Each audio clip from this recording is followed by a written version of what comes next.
Thank you for joining me on stage. We have Dr. Joyce DeYoung and Corey Davis. We are going to be having a fascinating conversation about opioid abuse. So as you all know, the Department, fascinating, right? The Department of Health and Human Services declared a public health crisis, and opioid-related abuse and deaths have been escalating at a truly alarming rate. So here to talk about the history of the crisis, the current policies, and possible solutions, we have Corey Davis from the Network for Public Health Law, and Dr. Joyce DeYoung, who's from Western Michigan University's Department of Pathology. Corey is going to get us started by addressing the public health and national landscape of the opioid crisis. He's also going to be covering a bit of the content that Chelsea Gullinson was going to cover. Unfortunately, she wasn't able to join us today. So we thank him for his double effort. And then after Corey addresses the national landscape from a public health standpoint, Dr. DeYoung is going to talk about efforts in Michigan and address some of the particularities of the Michigan landscape specifically. And then we're going to open it up for a panel discussion where we really invite your questions, comments, and ideas. So please join me in welcoming Corey to get us started.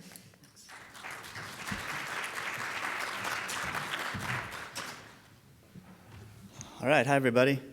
I like that my countdown timer is starting from 20. That's great. I was told I had 10 to 15 minutes. And, we lawyers are those folks who have the audacity to, draft a 50, 60-page document and call it a brief, right?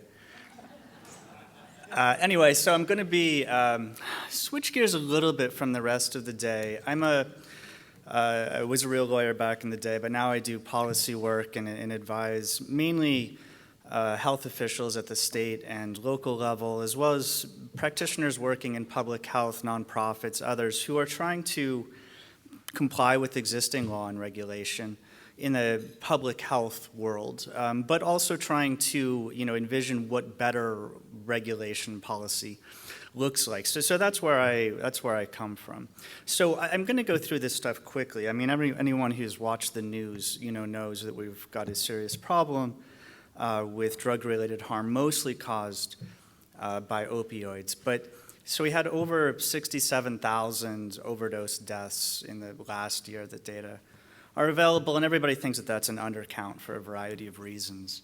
So it's a really big deal. It's a really big problem. It's now the leading cause of death for Americans under the age of 50, which is ludicrous when you think about it. It's more people than were killed in any year at the height of the HIV/AIDS epidemic. And it's particularly frustrating as a public health policy person because most of these deaths are preventable. I mean, you could argue that all of them are preventable, but certainly a lot of them are preventable, and we think that they're preventable with better law, policy, regulation, and compliance. And I would say, the connection with HIV/AIDS is this is, more people are dying now of overdose than were dying of HIV/AIDS. That was before highly active antiretroviral therapy. That was before we knew how to effectively cure HIV/AIDS, and we have very highly effective medications for opioid use disorder and for acute overdose. It's just a question of how we get them rolled out to people who need them. Now, the second one I think is interesting as well. So, depending on how you count, it's difficult for a variety of reasons again, but fewer than half of these deaths were associated with prescription painkillers, directly associated with prescription painkillers. The big gap between the high and low projections there have to do with the fact that a lot of people now are dying of synthetic fentanyl analogs, and a lot of times the data just aren't good enough to know whether those are prescribed medications or illicitly obtained medications. Most of them are probably illicitly obtained at this point. So here you can see the rapid shift of the epidemic over the past, really the past decade is the important part here. So the green line is the horrific one. This is where you see deaths that keep going up and up and up. You can see this big shift around 2010 where heroin-related deaths started going up. They've leveled off a little bit in the past few years, but they were replaced around 2012, 2013, 2014 with this thing. It says other synthetic opioids. That is almost solely illicitly manufactured fentanyl. These are they're street drugs that are sold as heroin or heroin-like things that are really not heroin or are heroin adulterated with fentanyl. This is an exponential curve. When someone says that things are increasing exponentially, they're almost always wrong. This is a literal exponential curve. It's terrible. So they're also unevenly distributed, right? For a variety of reasons, we see a lot more. These are rates. These are drug overdose mortality rates for 2017. You can see much higher around, through the Appalachian spine, the Northeast, some in the Southwest. A variety of reasons for that as well. We had higher opioid pain reliever prescriptions in a lot of these states. But the big thing we're seeing here is that fentanyl substitution. These are states where you had a lot of this white version of heroin, a version of heroin that's much easier to be adulterated with the illicit fentanyl. Because again, the big increase is in these, what we call IMF, illicitly manufactured fentanyl drugs. That's interesting. That's important to us potentially from a policy standpoint, because it could be that these states are either doing something worse than the other states, which is why they have higher rates, or maybe because they have higher rates, they've been giving us a lot more thought and they're doing something better that we're just not seeing yet. So states are laboratories of democracy, or at least they have the opportunity to be. We have 50, 51, 55, if you want to count the territories. Different states who are off, they have a lot of autonomy to do a lot of different things, to try different things out, and some of them are doing that. Now, I see this kind of from the big picture level, and it seems to me that a lot of states, not all of them, but a lot of them are operating under this general idea. We need to do something. This is a thing, so let's do it. There's a lot of that going on in the states. And,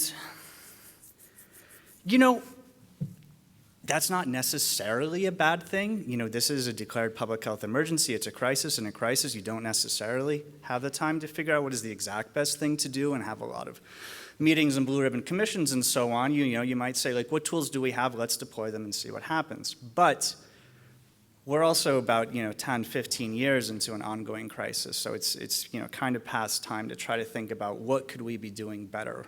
How can we look to see what states are doing well, and at least try to get it right. And so there's this question of how do we allocate these scarce public resources that we have. I have a much, much, much longer version of this presentation. Again, this is the 10-minute version. So I'm just going to talk about three things that states have been doing in the sort of policy realm to try to reduce not only overdose, but drug-related harm in general. I'm happy to talk about all of these in more detail later or other things as well. So prescribing limits are the new hotness. About, 19 states passed these in 2017 alone. We now have 30-something states that have enforceable limits on the prescribing or dispensing of opioids for acute pain. Okay, you have a lot of advisory guidelines, you have a lot of sort of insurer restrictions and so on, but we now have the majority, more than the majority of states that have enforceable limits that say, prescriber, you cannot prescribe more than X medication in these circumstances. I have a whole paper on this, but so there are variations in what they do. Some limit day amounts, so you can only prescribe a 7-day supply, or a 3-day supply if you're Kentucky, or a 31-day supply if you're South Carolina and you have an old law. Some limit doses, so MME is morphine milligram equivalents. This is the cumulative sort of standardized strength of the medication that the patient can get. A few states have those. 3 states, this is at the end of 2017, there are now about 6 of these states that have lowest effective dose. That comes right from the CDC guidelines on this, which say lowest effective dose for acute pain. Do these things work? We have no idea whether these things work. There are no evaluations of these things. Most of them are relatively new, so that's okay. But we don't even have good data on whether they are affecting opioid prescribing.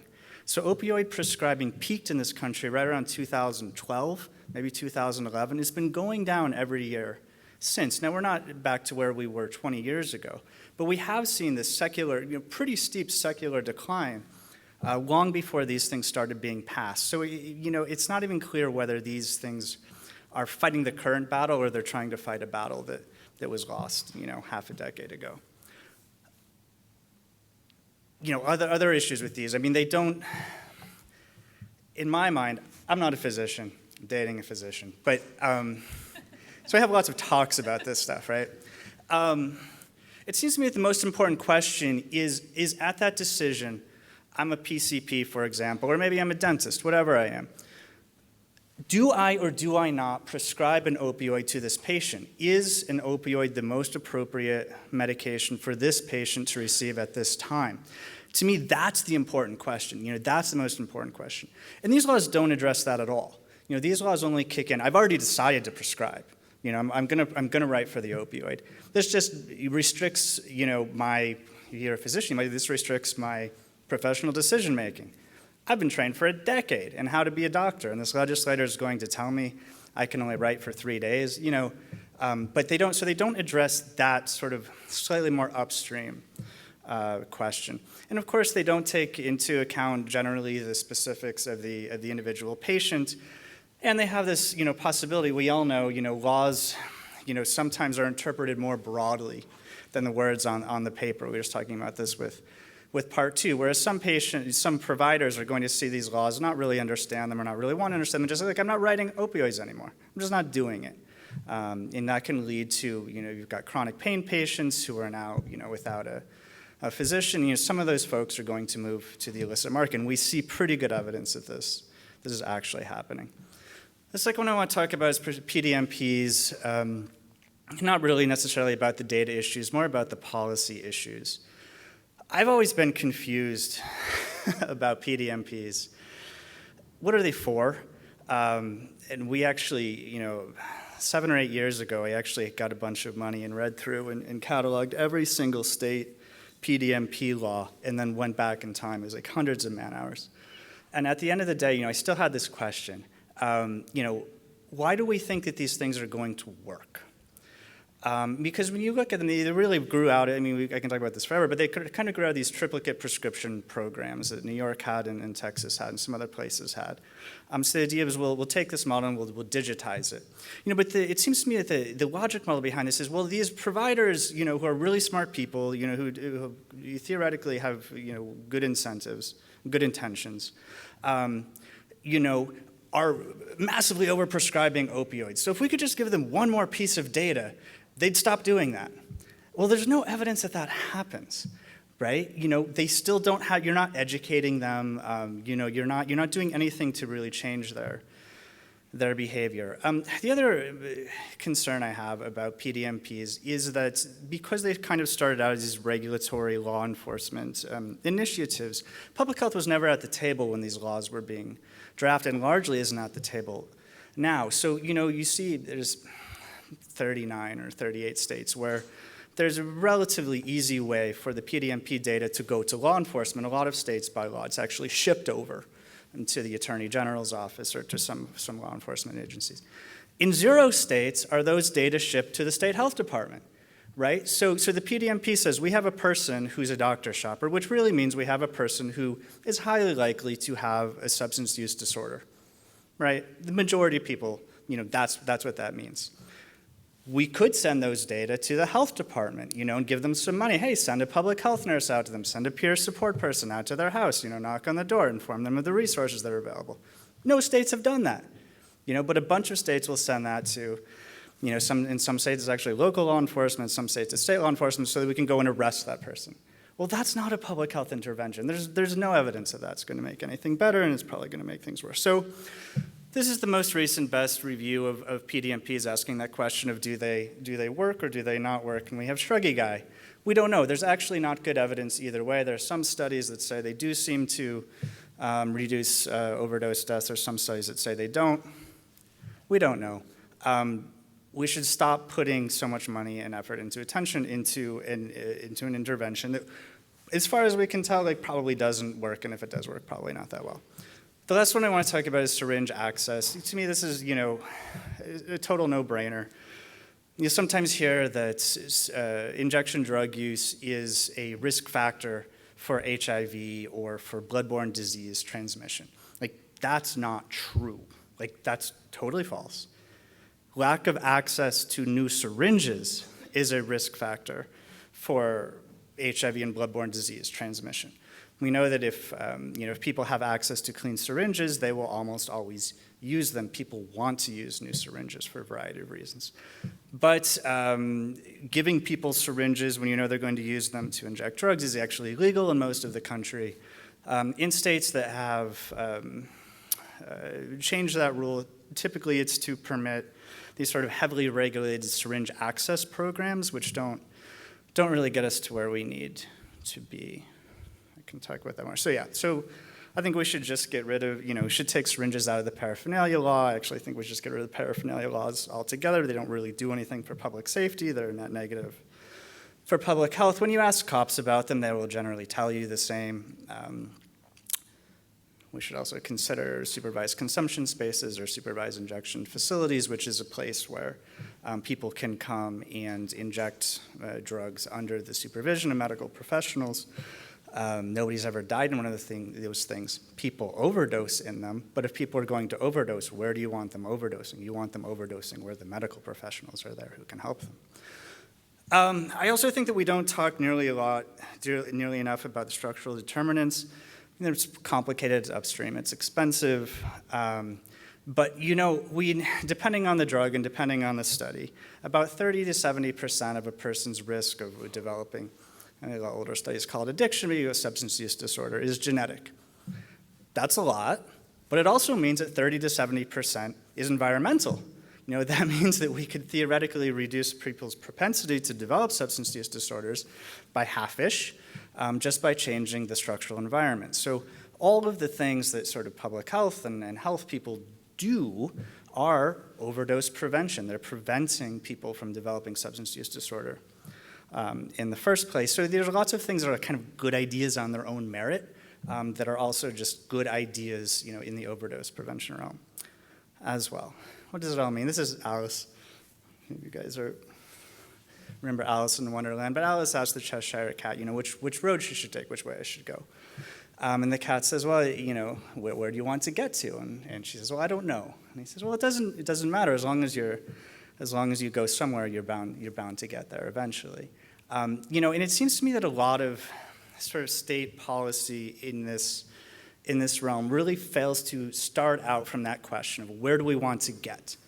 We're not there. We're still starting out with what tools do we have available that we can throw money at or that somebody's advocating for, so let's do them.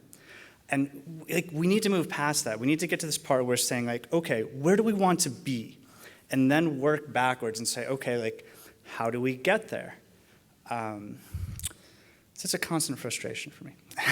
But happy to talk about more about the things I've talked about or other things that I think might help get us there. I'm a public health person. I think that public health expertise is often not consulted enough and not taken seriously enough in this realm. But again, I think that every time you see a law or a regulation that is supposed to be doing something to address the epidemic, you really should be asking that question. Please explain to me, show me a logic model. How is this thing that you're doing going to affect the opioid epidemic? And again, we don't need gold standard evidence. This is a crisis. It's okay to say, here is a plausible framework that we think it'll do that. But if someone, if the person can't do that, and particularly if they haven't even thought about that, I think we should pause and you should say, okay, well, how about here is a particular issue we want to address. Let's think about what are some particular things we could be doing that are going to address this particular issue. Data matters, of course. Data in this area are terrible. We don't even know how many people are dying. We don't know what they're dying of. But yeah, that's me. I think that we should be Again, this is, come on, I've put a 90-minute talk into 17 minutes here, people.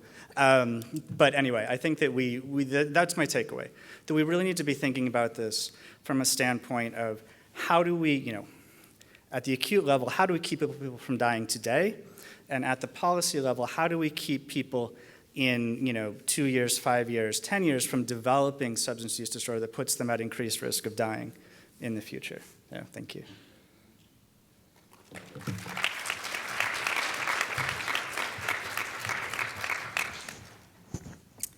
All right, good afternoon. I'm Joyce DeYoung, and I'm a medical examiner. I'm a medical examiner for 12 counties in Michigan. I think they're listed there.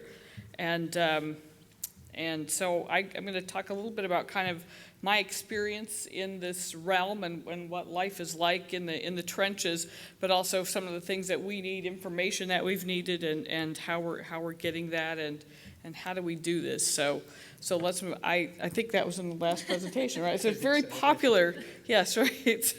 So you can see this here, that there's been this huge rise, right, in the opioid fatalities, and you see the big climb in heroin, and then these synthetic opioids that are, I believe they're coming in from China to Mexico, and then, we'll get people who have both heroin and fentanyl, or heroin and one of these fentanyl analogs, like it might be acetylfentanyl or carfentanyl. We had a spike of carfentanyl at one point. That was the people, they're calling it the elephant tranquilizer, because very small amounts would actually take down an elephant, and so it was really exceptionally lethal. But they're being blended somehow, because the production is very different for these two substances. It's not as if you have, if your heroin's less pure, you might end up with fentanyl. They're being blended together. So we're seeing both of those.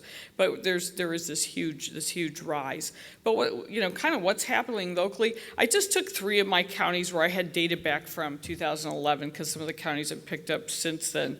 And we too have seen this significant increase when you look at it, and you look at where we were back in 2011, between these 3 counties of Allegan, Kalamazoo, and Muskegon, and at 84, and then I think our biggest year was 2016. We're kind of seeing maybe a little bit of a leveling off, we think, and I'm going to get my water here. Even though a lot of data is poor, our data for our counties is exceptionally high quality, if I may say so myself.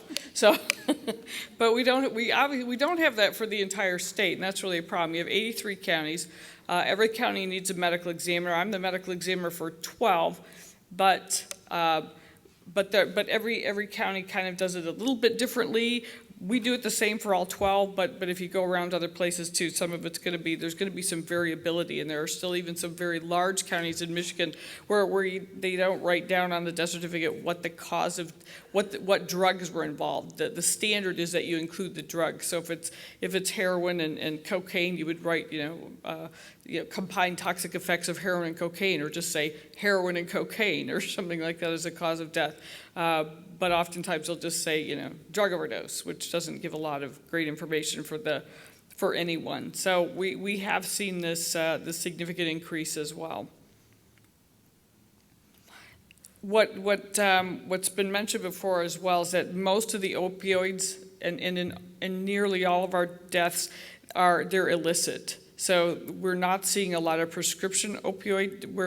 And you can kind of tell. If it just says fentanyl, you're sort of wondering, well, was that some, did they get fentanyl, or did they get grandma's fentanyl patches and scrape it off and smoke that or whatever, and that it was diverted. But if you see heroin, fentanyl, and cocaine, you figure, well, the fentanyl was probably illicit as well. But a good percentage of them are certainly illicit. So it's really not as many just purely prescription-related drugs anymore. It used to be it was really unusual to see heroin, and then obviously when the big surge came, that went away. So most of the ones that we're seeing here, so that's one of the things too. Like, is this working? Like, this is a thing, and we should do this thing, right? It's like, stop all the opioids. Now maybe that'll help, because I think that although back in the 60s when people were using heroin, then it was sort of, maybe there was a gateway drug to it, but it wasn't necessarily prescription opioids. more recently, the gateway has been prescription opioids. Although I still sort of in my own mind think, all right, so you're this like 50-year-old woman who can't get her opioids anymore from her doctor, so you're going to go to the street and start injecting heroin. That still seems a big stretch for me. But I think, I think it still has been fairly well documented that it is a gateway. And so maybe by eliminating or severely limiting the number of opioids or the amount of opioids that are prescribed, that over time it will have this effect. But you're right, we don't know. I mean, it's just like, it's a thing. Let's try that. Let's try it, because they're not having, there hasn't been much luck at all in sort of limiting the illicit drugs that are coming out there. How do we, just so you know, how do we diagnose this? What happens? There's a position paper out there from the National Association of Medical Examiners on how you do this. And you might think like, well, somebody dies, you draw their blood, you run the blood and, maybe get some urine, and you run a drug screen on that, and then you're done, right? Well, it's actually a little more complicated. You're required to do a complete autopsy. You need a scene investigation. You need a medical history, a prescription history, which I'll talk a little bit more about MAPS and getting that information and how, which is that our PDMP here in Michigan? Is okay, all right, so MAPS is, I figured that was, so getting that information, and then you interpret all of this information together and make that determination. So it's not as if you can just draw their blood and do it. Although oftentimes you'd think you might be able to, but there's plenty of times where we find where it's what we believe to be an apparent drug overdose, and the toxicology is negative, and you find something like a brain tumor. And so, I mean, we need to put all of these things together in order to make this diagnosis. The MAPS information for us is important because levels in and of themselves are not that valuable. It's not as if they have a really extremely high level. I mean, you really shouldn't have any carfentanil in your system or any heroin in your system. So it's not so much the level, but the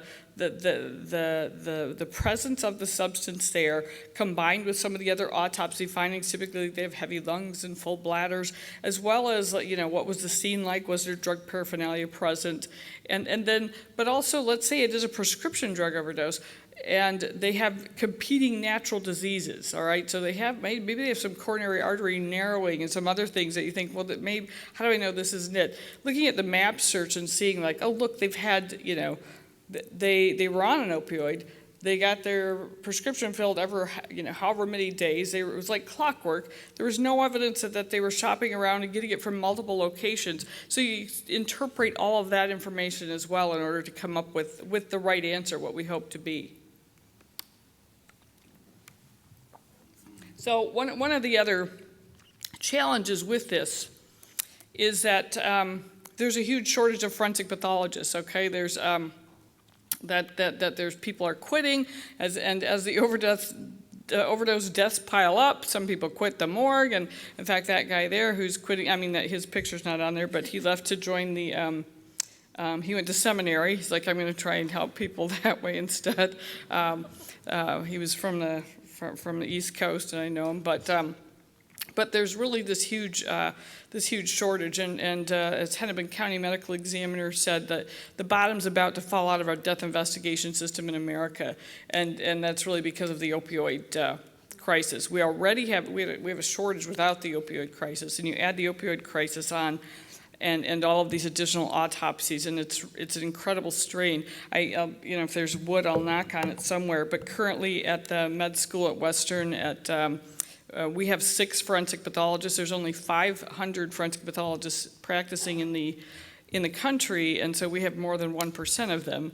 But there are a lot of offices that are. I know Wayne County right now is functioning with 3, which I don't even know how they do it.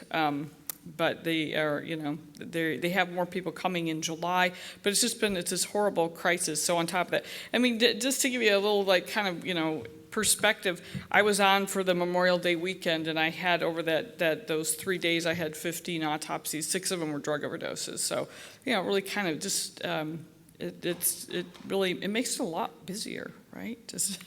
So that's part of the problem. So what's happened for us to try and help us? Because I was here about a year ago, right? Was it a year ago we did this? Yeah, so I was here a year ago at the other side of the conference, and And I was mentioning to the group then that most of the records that we get were from, we used an electronic fax, but you would have to fax the request to the healthcare organization to get any information.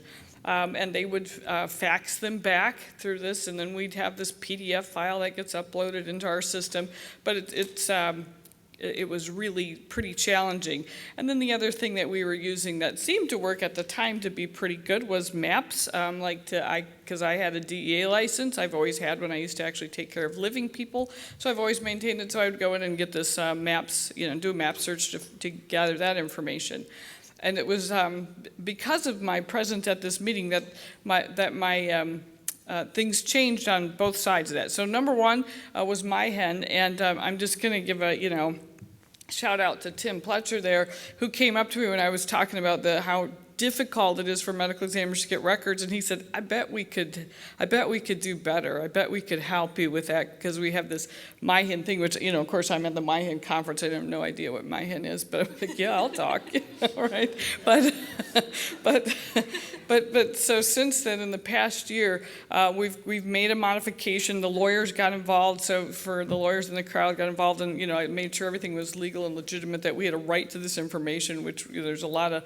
It's in the law that we have this right. We can get this information to investigate these deaths, and so now when a case is created, when that's done, the investigators who are out on scenes, they would enter this information, they hit create, and about 2 minutes later, we get records in our system from MiHIN, which has been just a huge help. Obviously, sometimes there aren't records, but even sometimes we'll just get a name of who their care provider was, and at least we have that, because sometimes, if we ask if you ask my kids who my doctor was, they'd be like, yeah, I don't know. Yeah, like, what medications did you take? I have no idea. And I'm not that mom who goes, well, I'm on a new pill.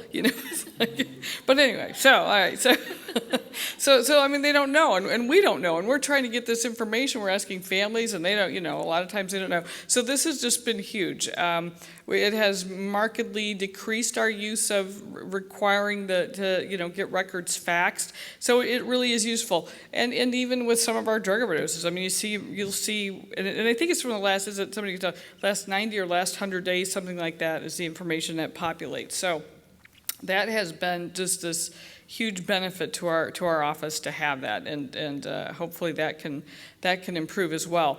Well, the other thing that happened is that somebody here was saying, well, you can get. I was saying, well, I have MAPS access, and they said, you can delegate somebody to do that for you so you get this information.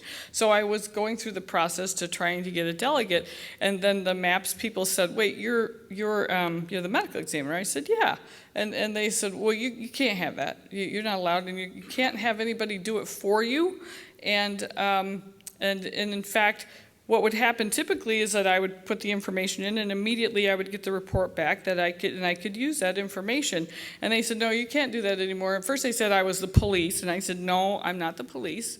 I'm a physician, and we're licensed to practice medicine. But now, and I don't believe that the MAPS people, when they placed this restriction on me, were doing this to be cruel or just trying to, like they have laws, on how this is supposed to go. But because I was not using the information in order to write a prescription, but rather to determine a cause of death, that we have to now enter the request in, and it goes to an administrative type person who then says, yes, you may have these, and then I get a link that I can go in and get this information. And I did have a conversation with them, and I said, well, under what circumstances would you tell me no? If I'm going to do something inappropriate to try and find out, why my next door neighbor's crazy, well, I'll do a map search. Maybe there's drugs or something. I wouldn't tell you that's why. I'd just say she's dead and I need to know this, and because there's no way for them to confirm that the person's dead because they're just dead. So they can't go, well, show us a death certificate. I'm like, well, I can't show you one yet because I'm trying to figure out why they're dead. So, but yet we have to have someone in Lansing, I guess, Like, I now have to make a request, and if I did this and I will admit, like, most of my autopsies get signed out on the weekends, but so if I'm there working on them, I have to ask on, if I ask on a Saturday, it'll be Monday or Tuesday or whatever before I get that request. I understand that there's laws, but also they said, and you may not delegate anybody. So now we used to have actually somebody who's still sworn law enforcement in our office who could do this, but she can't do this anymore either. They said, no, the physician themselves, so I have to go and log in and make this request and get this information. So that all kind of came from being at this meeting as well, where someone at the meeting said, you can get somebody to delegate that. And when I went after that, not only did they say, no, you may not, they took away my immediate responses. But so anyway, I think that there's room for improvements in the legislation, for this. We really don't, we just want, and did I mention there was a shortage of forensic pathologists and we're really burdened, and now it's for crying out loud, we got to do this. But anyway, so I think, and I have no doubts that what they imposed on us was really important. But the other thing that we were trying to do too, and one of the things I was trying to do is, and they did this in San Diego, is that they found out, because you could see who was prescribing the opioid. So if you see somebody who died from a drug-related fatality, you send them a letter and you say, hey, your patient died. And you might, in San Diego, they referred to the state's prescription drug monitoring, kind of gave some information and CDC recommendations, but they actually saw a decrease in the MMEs prescribed, and whether that's going to drop the number of deaths, but they thought that there might have been some influence there. But I just think, I had started to do that when it was a little bit easier. You log in, you see this physician, you put them on the list to get a copy of the report, they get this information, and I think it was just valuable to say, your patient died of an opioid death, and maybe it was heroin, maybe it was something else, but perhaps there's something educational about that, saying, why? Because there were some of them, you could see, I'd look through the medical records, there was no acknowledgement whatsoever that this person was an IV drug abuser. They did not know. If they did, they didn't write it down, but I think that's something that these physicians would write down. So maybe it would be educational. So I think that that's one of those areas too where we could really use some improvement as well, being able to do that. So having rapid access to maps and then being able to do that is something I'd sure like to advocate for. So Tim, if in the course of the next year you could get that done, because you did this other thing really well. So yeah. So our opioid deaths, they still remain very high, even though in 18 we might have seen a little leveling off in our counties. Who knows? It's 1 year. Most of them are illicit that we're overwhelmed, and we have need some resources. And MiHIN, the available records have been useful, but I think we can do better with our map search. I also think one of the things that I wanted to bring up too is that there's so many requests, and how long has this been going on now? For 10 years, right? And they're still trying to sort out what's happening in Michigan, and we have, especially with the UP and all of this, we know that not everybody does an autopsy and investigates these deaths in a thorough manner that you're supposed to. So there's still money just being poured into sorting out what's happening. And one of the things is that we have at Western that I guess is valuable, but I'm not sure. It's called the STORM Project. So when we submit a sample of blood there, it does have the case number, but it's not related back. But within 3 days, we know which opioids are present, okay? And so with all the counties, they can do this, and so we can kind of get this real-time map almost, because usually it takes months to get these reports through the state and all of that. But so you could say, all right, this is what's happening in the state. So we can do that now in the counties that are participating. You can see that. But I asked the other day, I said, so does it ever change what somebody does the next day? In the morning, they go, hey, look, we had 3 of these last week in Kalamazoo or wherever it is, or in Ingham County, they're participating. We had 3 of those. Does it change what anybody's doing? And blank stares is what I get. Crickets, no, but it's kind of cool to see it. I'm it is, but it's so there's a fair amount of resources going into things to try and get this information, but sometimes I think it's well, the money's pouring in, we have to do something with it, and here's a thing we can do. So here's a tox lab, let's do this. But I don't know what they're doing with it. So anyway, that's my perspective from the trenches as a medical examiner. I think that was it. All right. Questions? I'll go to my...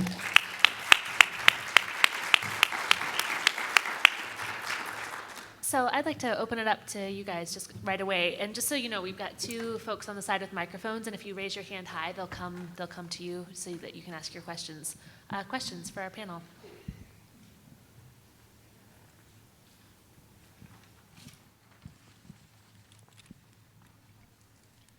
Hi, Tom Simmer from Blue Cross. I'm just curious if the medical examiners get together and discuss experiences and various technologies like the one that you're successfully using now. And can you comment on if you do, can you comment on the realities that exist throughout the state? You mentioned one county that doesn't even specify the type of overdose. What are the realities in these other places that might be relevant to know about? Right, we do get together to talk about it. We have an annual meeting, and it's usually in Mount Pleasant, and we have an organization called MAME, which is the Michigan Association of Medical Examiners. That's a real thing, MAME. So, and it's really not meant to be just sort of, there's NAME, which is the National Association of Medical Examiners, and if you're in Michigan, you have MAME, right? So, but I didn't name it. But we do talk about those things. I think like the MiHIN interface with our website, with our data, the MDI log, is so new. It'll be something that we present and show. But the reality is that, and I don't know how hard this is, but there would have to be like a different interface because a lot of people use a different software system for theirs. So it is discussed. In fact, I think anybody from Flint here, over in Genesee, they're using the Epic. So Dr. Hunter's got some kind of interface there. Here's your medical examiner with Epic, and so, but there might be. So we do talk about those things and how to make it easier. But I think for every county, they just say, oh, I don't know, how I do that. But what was there another part to your question? Just kind of. I mentioned one county that doesn't. Right. Is there resource issues or general? No, it's Oakland. I don't think there's resource issues.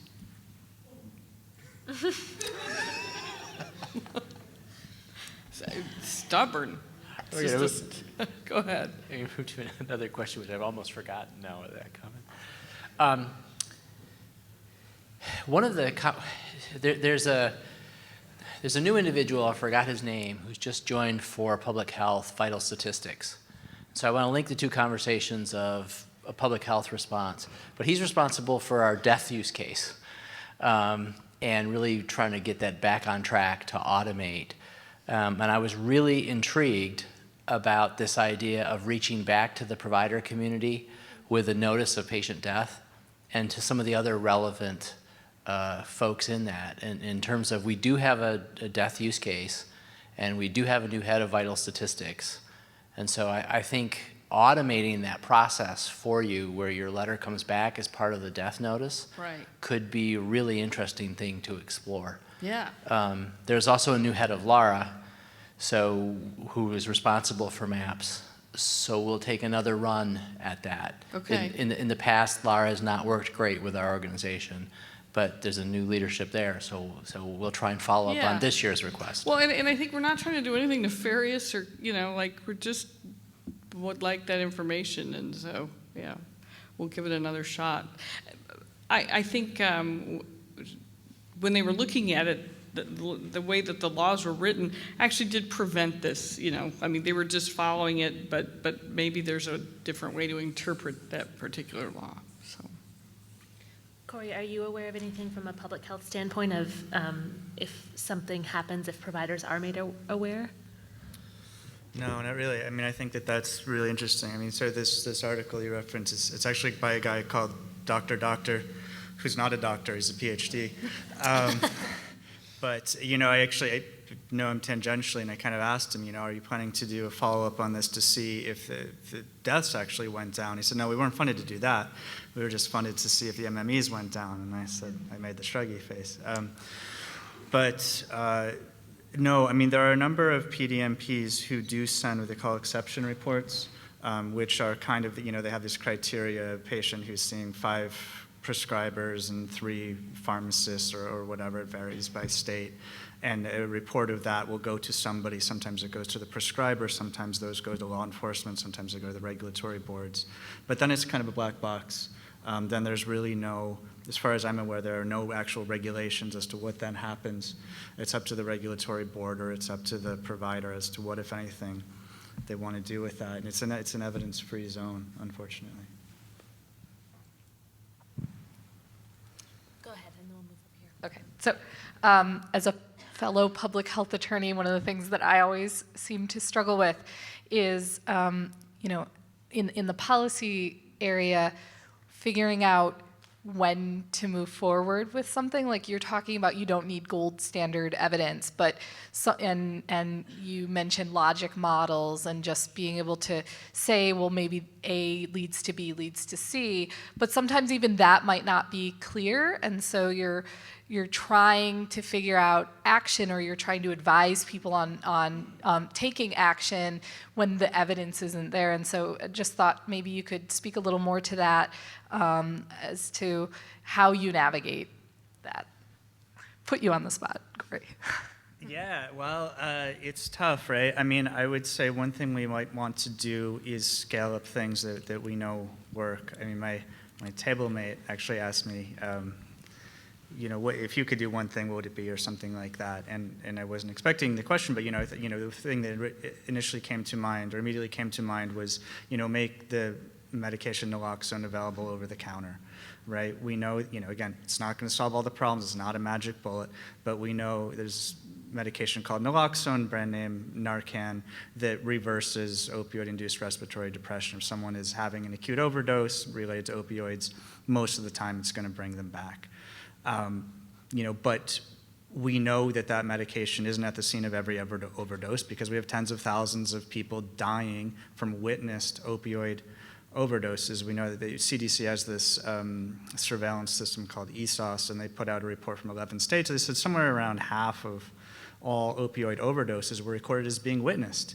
Well, there should be almost no witnessed opioid overdose fatalities, because they're almost entirely preventable. Not everyone all the time. People could have co-occurring medical conditions and so on. So just something like dramatically expanding access to this medication, is something that, we know that works.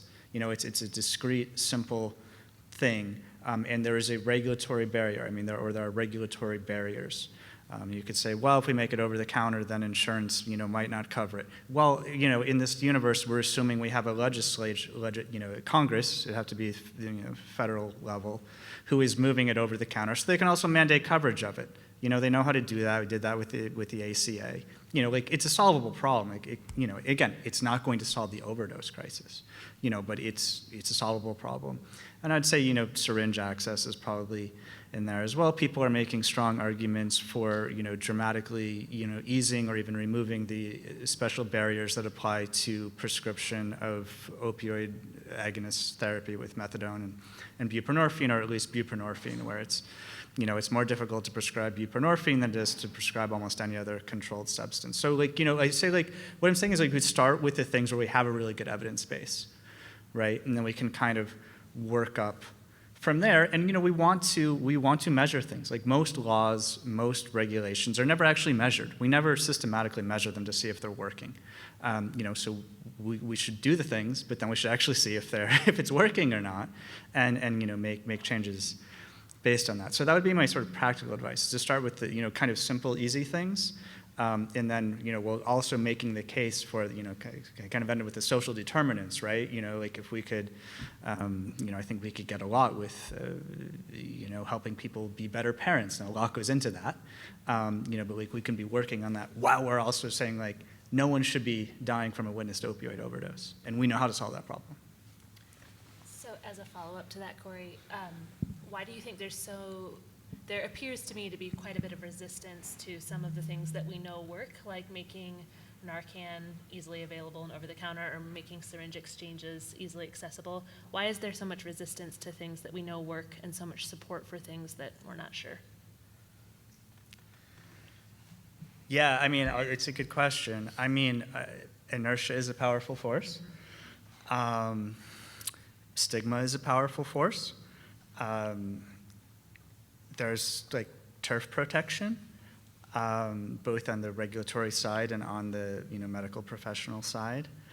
I mean, I have talked to lots of folks at FDA about moving naloxone over the counter, and it is just not how they do things. The statute says that the commissioner can move a product over the counter if certain things are met, which I think they are in this case, but they just don't do that. How they do it is they wait for a petition from a manufacturer. And they said, well, nobody has petitioned us. I said, well, there's nothing in your authorizing statute or regulations that says you need a petition. It says right there the commissioner can do it. They're like, well, we just don't do that, So it's just that inertia, and yeah, I mean, there's still a lot of stigma. I mean, with syringes, I mean, I think a lot of that is just once you criminalize something, there's a circle between. Once we criminalize bad things and then we think things are bad because they're criminalized, and it's hard to break that cycle.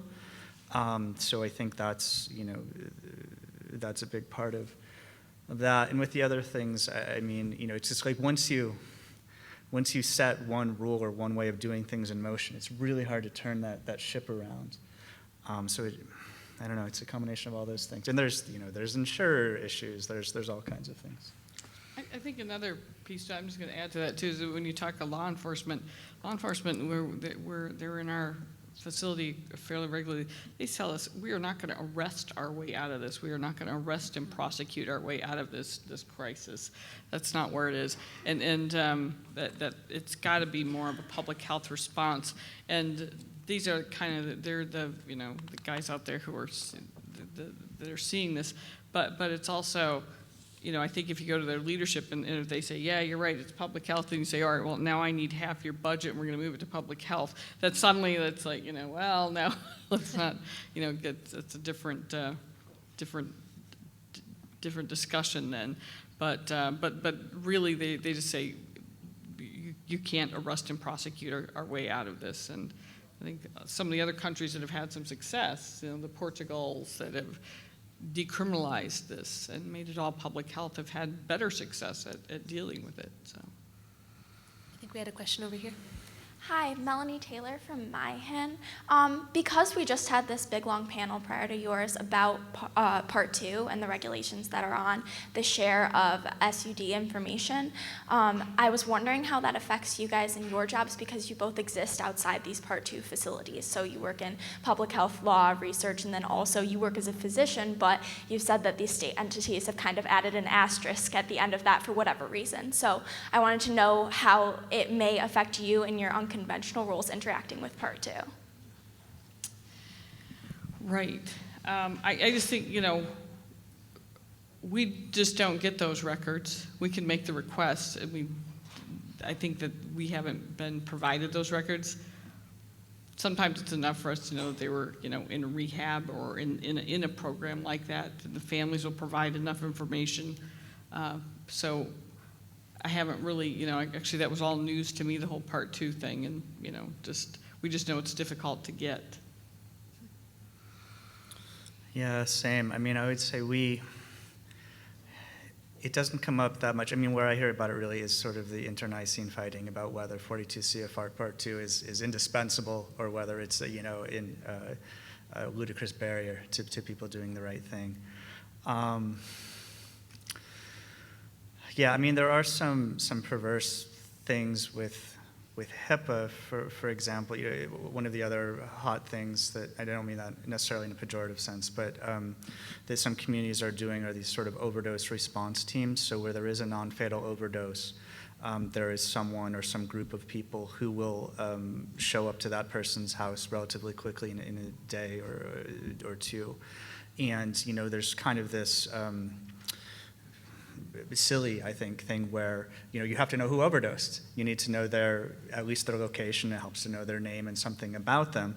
Well, EMS can't provide those data because EMS that's HIPAA protected. It probably doesn't fall under 42 CFR Part 2. It might, but it probably doesn't. But law enforcement isn't covered under HIPAA. So where do the people get those data? From the police. So that means you necessarily have to involve the police in those teams. And sometimes that works well, but it's this question of, is that really the role? Are police or law enforcement the best suited for that role? In general, the answer is no.